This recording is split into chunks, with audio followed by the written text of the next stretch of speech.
ये एक सच्ची कहानी है। एक गांव में एक लड़का रहता था जो कि अकेला था। वह सभी के काम किया करता था, जिसके बाद हर कोई उसे खाने को भी देता था। वह लड़का उस गांव में बहुत खुश था। उस लड़के का नाम योगेश था। योगेश उस दिन बहुत परेशान लग रहा था। शायद कोई बात उसे परेशान कर रही थी। वह कौन सी बात थी जिससे वह बहुत परेशान था? यह बात उस गांव में रहने वाली एक परिवार की थी। उस परिवार में एक लड़का अपने माता के साथ रहता था। उस लड़के की शादी कुछ दिन पहले ही हुई थी, तभी से वह परिवार खुश नहीं था। जब योगेश उस घर के सामने से गया तो उसने माता को काम करते हुए देखा था। उस दिन योगेश ने कुछ नहीं पूछा था, मगर जब रात के समय में भी योगेश ने उस माता को काम करते हुए देखा तो उससे रहा नहीं गया था। वह माता के पास जाता है, उससे कहता है कि आपकी तबीयत खराब है, अगर आप बहुत अधिक काम करती रहेंगी। योगेश इस बात को जानता है क्योंकि कुछ महीने पहले ही माता की तबीयत खराब हो गई थी, इसलिए शायद उन्होंने अपने लड़के की शादी थी। माता कहती है, मुझे लगता है कि शादी के बाद मुझे कुछ काम कम करना पड़ेगा, मगर मेरा काम अधिक हो गया है। वह कुछ भी काम नहीं करना चाहती है। घर में झगड़ा ना हो इसलिए मैंने भी उससे कहना बंद कर दिया है। यह बात योगेश सुनकर बहुत अधिक परेशान हो गया था। वह कुछ भी समझ नहीं पाया था। क्या शादी के बाद जीवन बदल जाता है? योगेश घर चला जाता है। आज योगेश परेशान लग रहा था। वह इस बात से परेशान था कि माता को आराम नहीं मिल पा रहा है। सुबह हो गई थी। योगेश को फिर से किसी काम पर जाना था।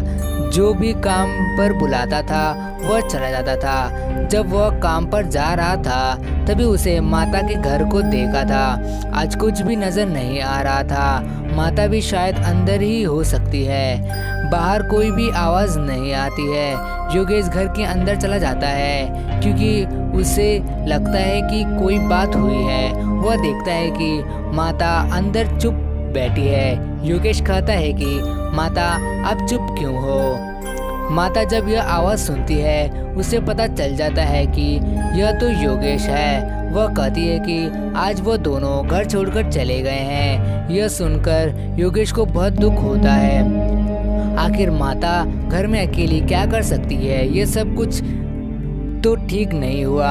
और माता कहती है कि कल मुझसे खाना जल गया था, उसके बाद घर में झगड़ा ना हो इसलिए मैंने सोचा कि खाना दोबारा बना लेती हूँ, मगर शायद यह बात भी उन्हें अच्छी नहीं लगी होगी। वह दोनों अब कभी नहीं यहाँ पर नहीं आएंगे, वो चले गए हैं, ऐसा माता कह रही है। योगेश को बहुत दुख होता है। योगेश कहता है कि आज चिंता ना करें, वह ज़रूर आएंगे, आप परेशान न हो। वह कुछ समय के लिए नाराज़ हो सकते हैं मगर वह तुमसे दूर नहीं हो पाएंगे। यह सुनकर शायद माता को लग रहा था योगेश ठीक कर रहा है। समय बीत रहा था मगर कोई वापसी नहीं आते।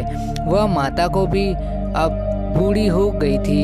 योगेश हर रोज़ मदद के लिए आया करता था क्योंकि वह अपने आप को परेशान नहीं देख सकता, इसलिए वह उनके पास जाकर कुछ काम किया करता था और माता अकेला फील ना करे इसलिए वो उनकी हेल्प किया करता था और उनसे बातें किया करता था। लेकिन योगेश को भी अब लगने लगा था कि अब वापसी नहीं आने वाले वो लोग। शायद यही वजह हो सकती है कि योगेश ने शादी नहीं की थी। शायद उसके जीवन में कोई समस्या न आए। योगेश ने जो देखा उसके बाद उसका भी जीवन बदल गया था। यह कहानी हमें कुछ कहती है, जीवन में ऐसा कोई भी काम न करें जिससे किसी को भी तकलीफ हो। आपको ये कहानी कैसी लगी कमेंट करके ज़रूर बताइएगा।